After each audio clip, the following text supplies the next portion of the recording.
Hey guys, you are going to absolutely love today's episode. I'm here with Karen Knutson over in Watertown, Minnesota, and she is very much still on her journey of ME/CFS, and doctors suspect long COVID. So she hasn't fully recovered, but she's definitely learned a lot. And one of the really amazing things about Karen's story is that she's doing this, facing this while being a single parent. And if I've learned anything from the parents I've interviewed on this channel, it's that they have incredible insights and hacks because they have to figure out how to really manage their energy and navigate their recovery while dealing with really big life responsibilities and really show you how resilient we can be no matter what we're facing, that we can find ways to get through it and get past it. So she's adorable. I know you're going to love her. Stick around to the end because at the end she shares what she thinks are the 3 worst things that she's tried that were time, money, energy wasters, and the 3 best things so far that have really delivered results for her.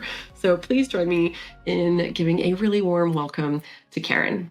Karen, so excited to have you here today. Thank you so much for doing this. Thanks for having me. So let's jump right in.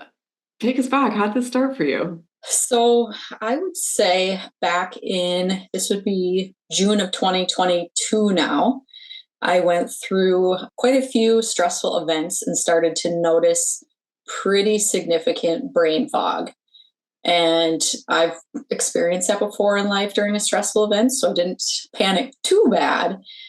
But then a few more things happened, and there was a brief period where I started to feel better and actually was able to do a race. I believe I did that in August. I did a Ragnar where I ran and was awake for 36 hours with a relay team.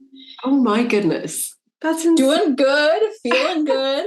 And then my daughter started school in September and came home. And from there, I got some type of virus, COVID, we're not 100% sure, but something that completely took me out. And I kept working, kept trying to push through, kept having all these symptoms. I would kind of disclose to my coworkers what I thought was wrong. And I started having insomnia, which I've never had in my life. Started waking up and forgetting where I was. So started to have dementia type symptoms, which is terrifying as a single parent to wake up and be like, where am I? What am I doing?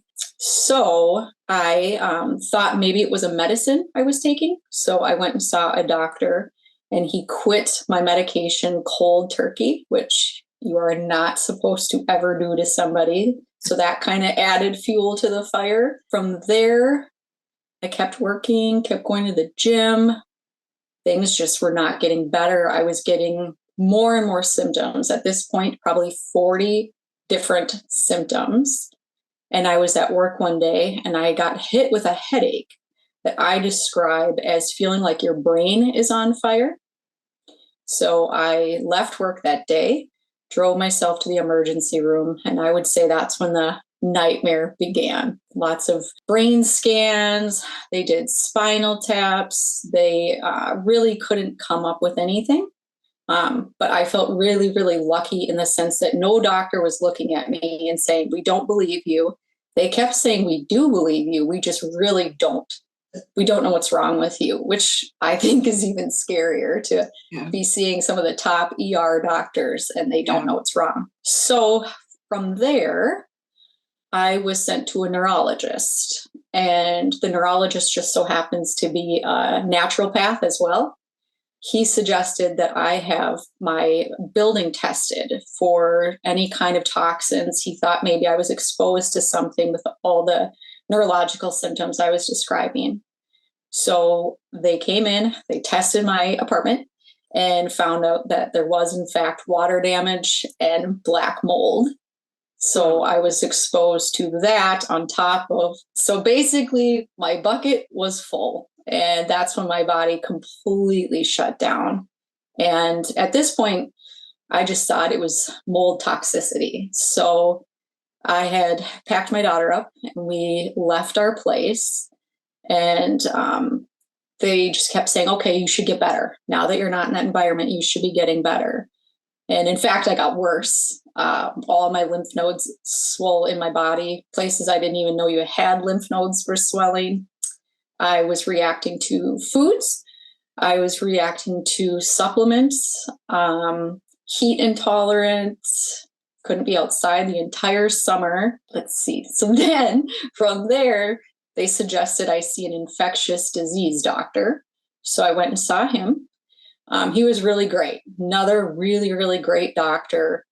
Again, I've been lucky with doctors saying, and he finally looked at me and he said, I think what you're dealing with, it's not mold. I do not believe it's mold. And I said, okay, just tell me what it is so I can deal with it.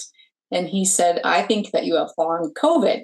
And I went, okay. And he's like, post-viral syndrome is basically what I think. And at that point, I've never heard of that. I didn't know there was such a thing as post-viral syndrome. So they referred me to a long COVID clinic. And the doctor there, we just met virtually. She basically listened to my symptoms, kind of reassured me. She's heard this stuff before, said most people usually will get better within 2 years. Right? 2 years. Okay. They did try occupational therapy. And I would drive myself to these appointments. I don't know how, because it was, as you know, when you're fatigued beyond belief and then you're trying to drive yourself. I will say for 2 months straight, I did not drive my car. I didn't trust myself with my brain fog. Fog. There you go. That's going to be the new term moving forward. Yes. Change approved. My brain frog. Acting up again. I didn't trust myself driving because I was like worried for other people's safety. Oh my goodness. So at this point, I had a really good friend who was driving me, and they did kind of want me to do like physical therapy. You can't do physical therapy when you're that ill. You just can't. So the hour-long trip just to get to these appointments, I was like, I can't do this anymore. I don't have the energy. It's actually making me feel worse. So I really just kind of stopped everything for months. And then I found this channel, which gave me a totally different perspective on healing and what I was going through. But through all this, my naturopath, he never would give me a label. He wouldn't tell me, this is what we think you have. This is what we think you have. I would like look this stuff up and ask him, and he'd kind of nod to me. He said he didn't want to give me the label because he didn't want me to define myself as chronic fatigue syndrome and mast cell activation. And I said, okay. He's like, it's in your paperwork, but we're gonna fix you from the ground up. So I kind of liked that perspective, that he wasn't saying you are this label or you are that or you're not going to get better. But my whole life, I had no clue that there was a community of people that have chronic fatigue syndrome. I have a whole new compassion for people that deal with this because it is not easy. Waking up every day, never knowing how you're going to feel, never knowing if you did too much. And I hope the statistic I read is that 10% of people have long COVID, which is now kind of coming to the chronic fatigue community. So my hope is that they find a cure and help so many of the people that have gone through this for 30 plus years, their whole life, teenagers. Like, I just can't imagine going through this for as long as people do. It's really incredible, though, that your doctor had that insight or that wherewithal to be like, don't attach yourself to this label too much. Mm-hmm. And it's interesting because my doctor did the same. He very reluctantly, he almost like whispered it to me.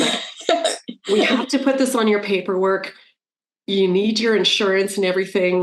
But he's like, just don't get too attached to it. But let's not focus on those words. Right. Which I think is a good thing, especially since, at least back then, and I think even still, you Google it, and the first thing you see is that only 5% of people recover.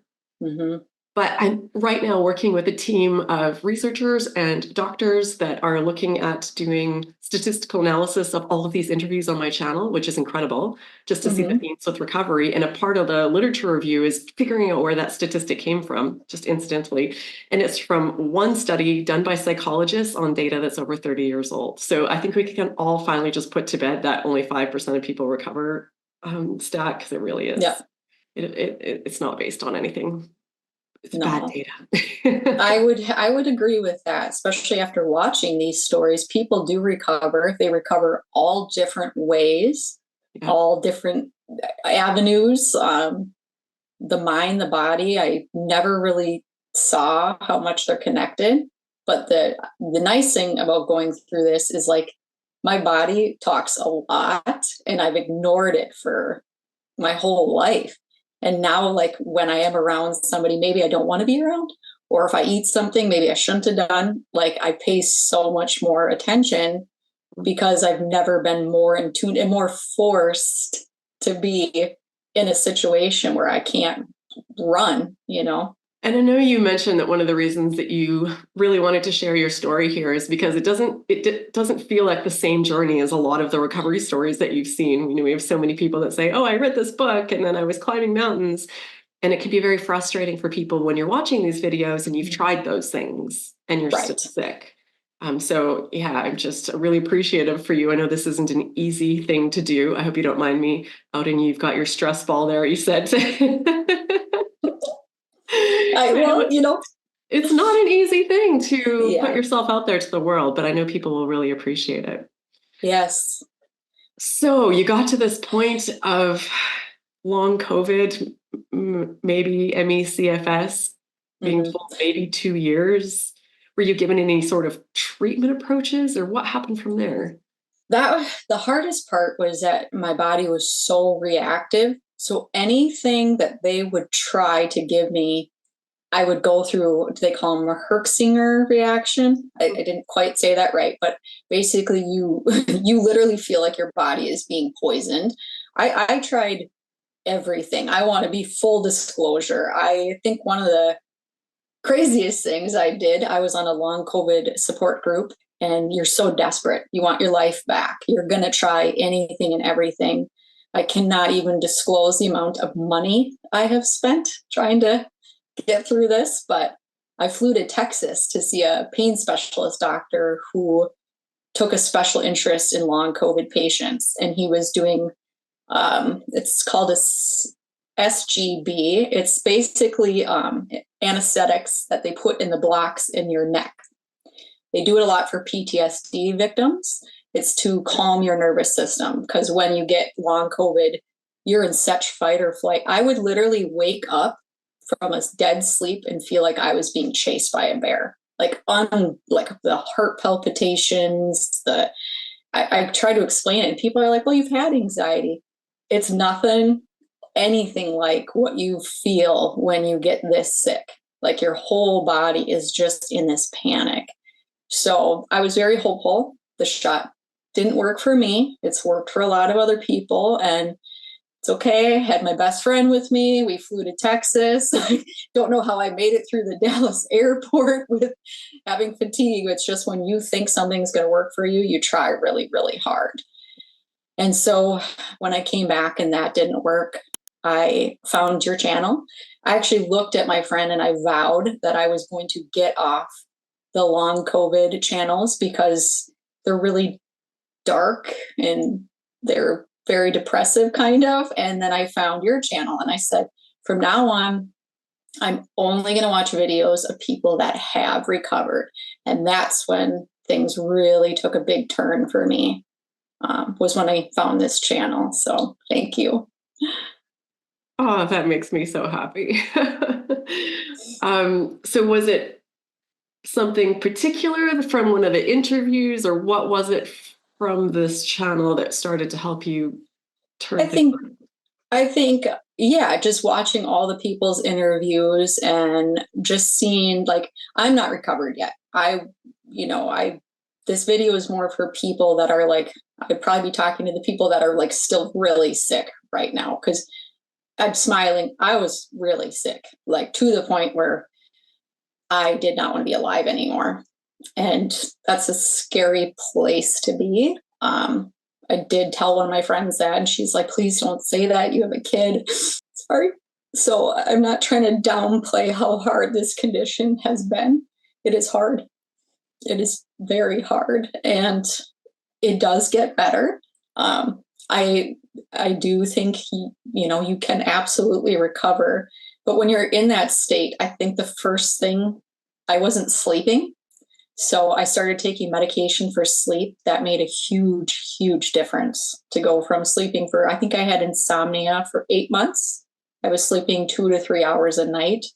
So I finally started sleeping. That was my number one thing. And then I did start taking a medication for anxiety. I couldn't get into a calm place without that, like needing that little bit of help. And it's absolutely okay if you need that extra help, especially if you kind of are wired to be an anxious person like myself. And then just the recovery videos and my mindset. That is number one. I've seen the most change in me in the last 2 months. A lot of people talk about brain retraining. That didn't resonate with me super well, but I look at like positive mindset, like affirmations, kind of as brain retraining. And I've been saying these things over and over, like I can get better. I am this, I am, to the point when I open my eyes in the morning, which is like the hardest time of day. When you have this condition, waking up in the morning, you're just so, doesn't feel like you slept at all. Now my brain just wakes up and it's like, I am happy. So now I feel more willing to go forward and try more things because I'm in the right mindset. I read about a simple sort of hack for these sorts of things, because you're so right. We talk about brain training and we think it's one very specific thing, but it's just changing our thought patterns. Mm-hmm. So however you do it, there's so many, we're doing it our whole lives, whether we realize it or not. Right. And, a lot of people do it where they sit down and they do 10 minutes or 20 minutes or however long, and they do this sort of process. But one thing you can do is just whatever those phrases are that make you feel safe and make you feel okay, mm-hmm. Take a piece of paper and write them down in your own writing, and then just tape them around your home and put them places like inside a cupboard where you're not expecting it when you open it. And it's just these little reminders all day long that can help bring you back in the moment. So because taking on an official brain training practice sometimes can feel daunting and you're sick and maybe don't fully buy into the process. But there's all these little things like you're doing or different ways of doing it that whatever resonates for you that I think really, really sounds simple, but can go such a long way. It is. And I actually think the simpler you keep it, the better it is. Because the more you complicate it, the more you stress an already stressed out body out. So journaling has been a big part of my healing. I was like, okay, I knew this interview was coming up. Okay, I have 8 weeks to try to figure something out to really help people. What can I tell them? Right? No pressure. No pressure. I gave myself a little pressure, but I laughed about it because to think I'm going to, but I will say the things that helped the most were the affirmations. Just keep saying it. Even when I don't believe it, I don't care. I'm going to keep telling my brain over and over and over until I believe it. And then I started doing the cold showers. Cold showers. It's crazy how much that has helped me with depression, because this is obviously very depressing, trying to figure out I basically am having like an identity crisis. I'm like, used to be a person with my own business. I ran 5 days a week. I was a single parent, now I can't live by myself. I, don't have my job anymore. I had to quit my job. So that decision was made for me. And so I'm just kind of going, all right, well, who is this new person, And I realized that I have been through a lot in life. And for me to be in this position isn't a huge surprise. I'm not fully to the other side. I know everybody gets to the other side and they're so grateful. I can tell you that just being halfway there, I already do feel a little bit grateful. And as I always hear from people watching, they really appreciate hearing from people like you who are still going through it. Of course, it's great to hear those full recovery stories and yay, I'm climbing mountains. Yeah, I'm not climbing mountains. I've also heard it can get a little bit nauseating at times when you're having a really bad week. Yeah. Let me just hear from someone who's still going through it and still fully gets it. Yes. And, as you've clearly learned a lot as you've gone through this. I know, are there things that you wish you would have known from the start that you think would have helped you out through this process to hear? Yeah. I wish from the start, this is going to sound crazy because I'm very, very stubborn, strong-willed. I would not accept that I was sick. I just kept, well, it's this, oh, it's that.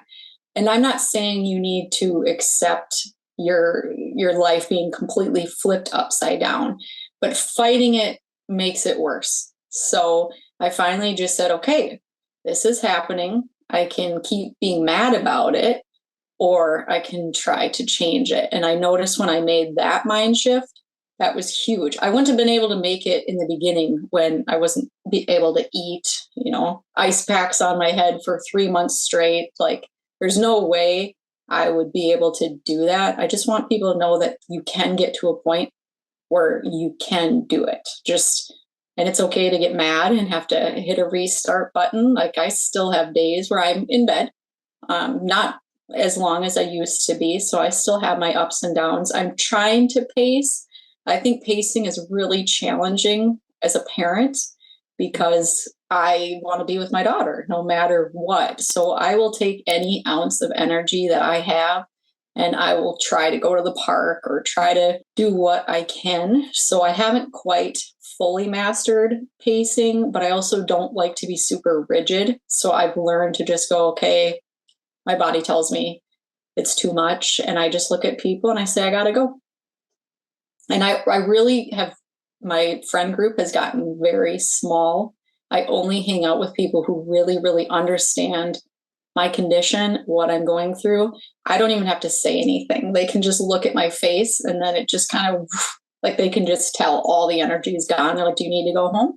Yes. So having a good support team. Like, I have some of the best friends. I have some of the greatest help. And on days when I don't feel hopeful, their hope is enough for me to keep going. It's sort of like boundaries boot camp going through this, don't you find? Like, you just have to get really strict about your self-care and just putting those lines down, which, I mean, in the moment, I'm sure isn't something that people that are appreciating, but in long term in life, it's a really good skill to have. Yeah. Especially for those of us that are people pleasers or, just... Yeah, I think a lot of us are that way. People pleaser. My mental talk to myself was so mean. Like, why don't you do this better? Why don't you do that better? And I kept saying to myself, like, my new way of thinking is, what if I talked to my friend like that? Like, I wouldn't have any, right? So every time I start kind of like getting mad at myself for not doing the recovery just right or eating the wrong foods, I will kind of say, okay, pretend you're your own friend. What would you say? And say, it's okay. Maybe don't eat 2 bowls of ice cream tomorrow. I hear so often that a really important part of recovery is finding ways to make your head a nice place to be. But for many of us, before we got sick, our head was not a nice place to be. My head was a horrible place to be. I was so hard on myself all of the time. And I probably would have, not that I've achieved some perfection now, but it's, progress. And it's scary to think how long I would have kept living my life that way, just being so hard on myself, everything.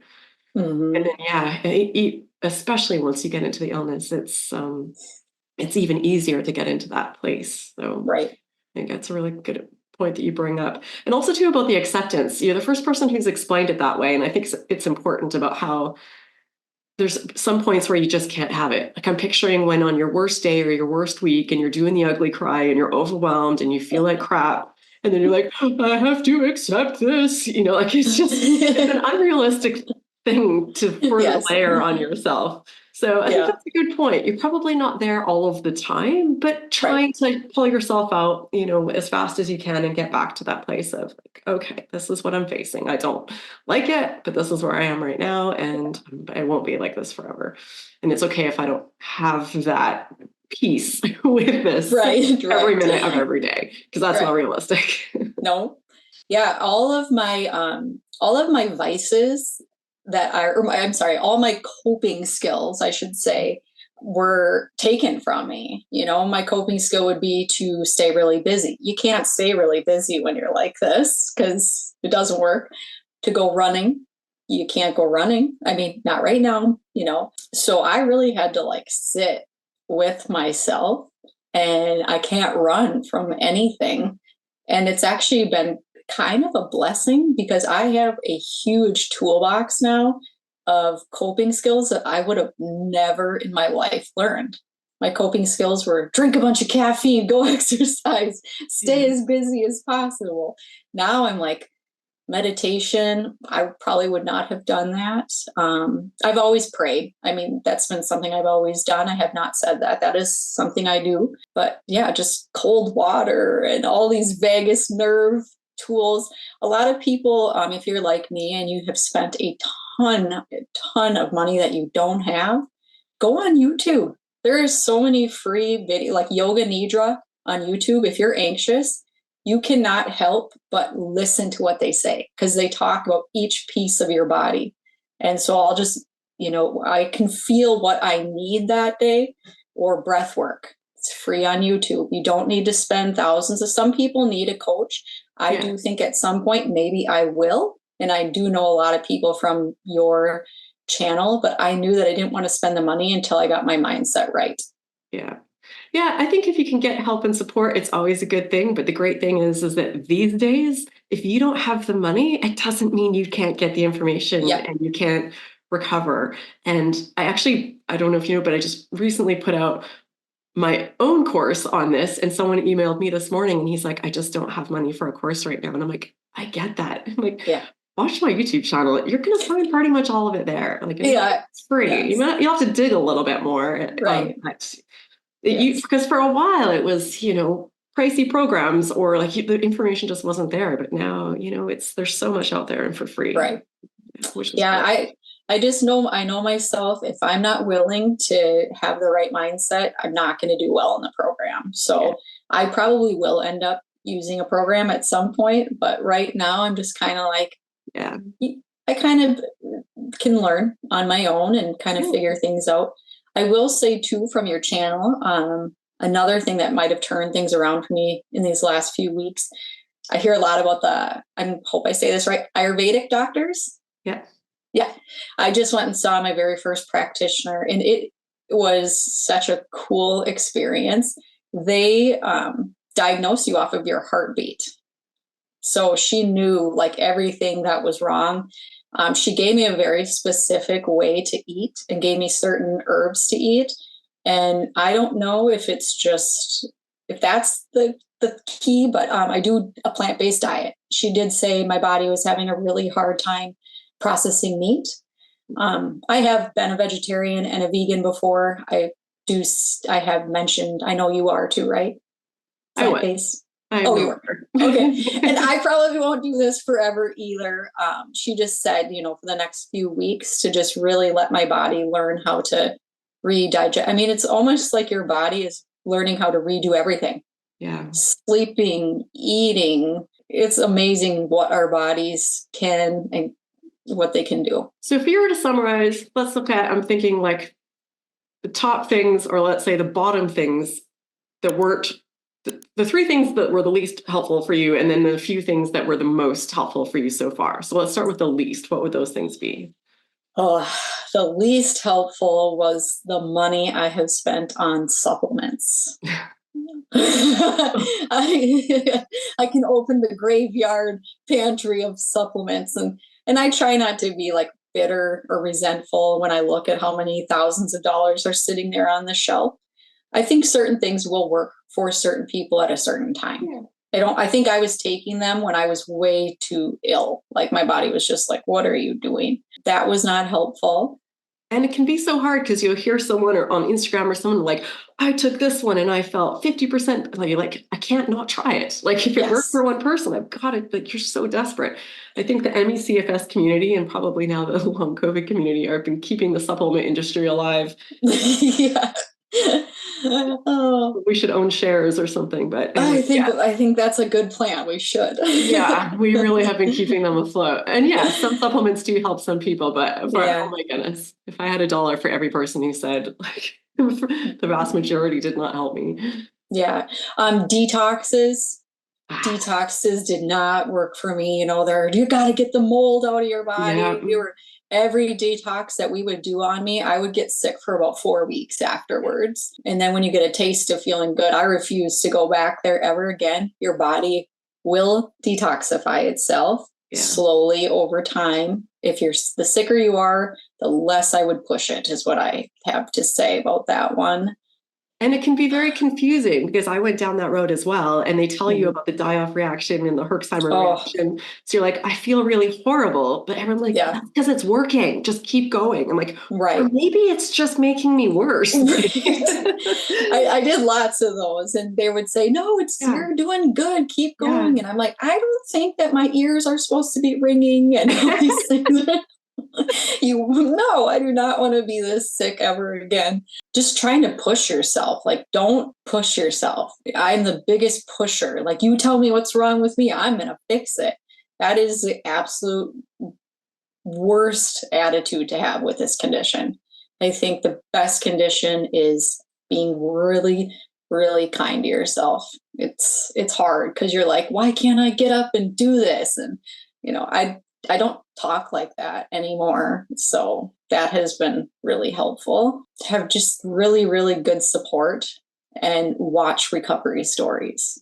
Don't surround yourself with negative stories. Watch stories of people getting better.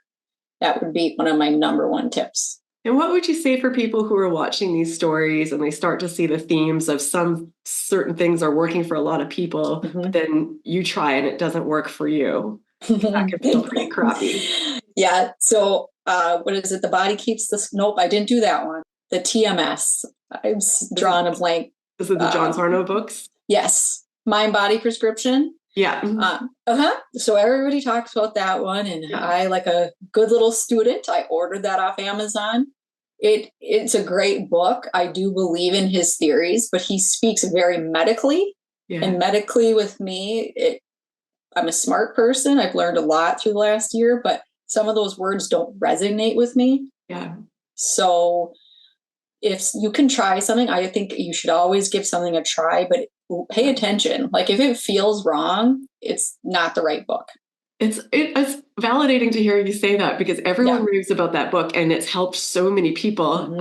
And I've read it, but I had to power through it. I'm like, this is not an easy read for me. It's hard. Like, how are people getting through this book in the sick state that they're in? Like, yeah, that was what I was wondering. Like, because there was a point where I was so sick, I couldn't even talk to friends on the phone. Yeah. I couldn't watch TV because it was just overstimulation. I couldn't go to my church. Like I'd go in there and my best friend would like literally have to like try to hold my legs still, and I would leave and I would get physically ill from all of that. So being able to be back in my church, being able to read a book is like a blessing. And every time I think like, oh, I'm going to see life so different and so great, I'm such a changed person, I get too like, then I get sick again. And I go, oh, okay. Because you start to you take for granted the little things, like being able to drive your car again. That was huge for me for like a week, right? So like we just get too settled in our ways of, we don't remember how bad it was. Appreciating life. I got to imagine the outlook on life I will have on the other side of this is very different. So what do you foresee for yourself from here? That is a really good question. I'd love to say that I end up doing something I don't know. I couldn't do what you're doing. I think what you do is so fantastic and so great, but I would love to do something in this area where I'm helping people. I think maybe because I'm not fully better yet, it's hard for me to want to try to take on responsibility like that because I'm still trying to like work on my own health. But once I get to the other side of this, that's my hopes, is that I do something that's helpful with people. I don't think we go through these things for no reason. And what we learn from it is invaluable. And we have millions of people in the world that need support. So it's not anyone's obligation, but I think it's, most of us come through this, or a lot of us anyways, with this feeling of a purpose. And this can't all have been for nothing. Like, I have to bring good from this, from all of this intense suffering. And knowing that there are other people in the world that are still in this intense suffering. And even if you don't have the exact answer for them, you can kind of hold their hand or be there for them in some way, or suggest ideas, or bring them a smile, or give them a little bit of hope. It's hard to just go on with your life, I find, and just kind of forget that there's these people that are still in it. And not do at least a little bit of your part. So yeah, I really like that. Last thing I think people watching would love to hear, at least those with kids, do you have any tips or strategies or insights or messages for parents going through this? So my daughter, I feel a little bit blessed because she's 7. So she's not I don't know how people, I give so much credit to people who have toddlers and babies that can get your way through this. It takes an absolute warrior to be able to manage this condition with kids as it is. Just like not beating myself up so much. Like, mommy's not feeling good today. We're going to do, I feel happy to be around her and to engage. There was months where I couldn't even hardly be around her. And that was devastating to me because my kid is like my favorite human being, of course. So just finding ways to just like lay down, color with them, or engage with them in a way that's going to work for you. And on days that it's really, really hard, call somebody, ask somebody to help you. Like, there's been so many people I've never, ever in my life, I've never liked asking for help in my life. I always want to do everything myself. And there's so many people that have came into my life and just stepped up and helped me. And I was so beaten down that I'm like, okay, I surrender. I will take your help. And I know that when I get to the other side, I'll be able to help other people too. So I'm sure this is challenging for children, but I would imagine that the guilt that parents put on themselves is way disproportionate for what the children are going through. I mean, as you know, I grew up with a mother who had CFS, and it was really pretty a rough time, but kids are resilient, and I grew up, and I like to consider that myself as okay. And it's you taking care of yourself is getting yourself in a place to be back to being, the full parent you want to be. So it's probably hard just to be a bit selfish. I imagine every kind of ounce of your being is like, I should be here for my child. But to put your needs first, even temporarily, I imagine is a tough thing to do. It is, but it's important. Like, I always put myself last. I think partly why I'm in this position is because I always put myself last. Like, I've had so much guilt. I always try to be like the best friend I can be, the helper, the person that's always there for you. And my best friend's husband passed away right when I got sick. And every single event and fundraiser that they've had for him, I missed every single one. And this is my friend since 4th grade. The guilt that I felt from that, I had to let go of because it wasn't getting me better. The guilt of being not, with my daughter, had to let go of that because that wasn't getting me better. I cannot stress how nice you need to be to yourself to get to the other side of things. It's not going to do any good to walk around feeling bad about something you can't help. I didn't choose to have this happen to me, so. Well, Karen, I so appreciate you. This has been incredible. Thank you so much for being courageous and being here with your stress ball and sharing all of this while still being on the journey. I'm sure physically and mentally, this is not an easy thing for you to do. So I hope this hasn't taken too much out of you. And I know people watching will be so grateful for what you shared. So thank you so much. Thank you. Thank you for everything you do. I honestly, it's a huge part of why I'm even doing this, is hopefully, like I said, if I can help one person, this is worth it.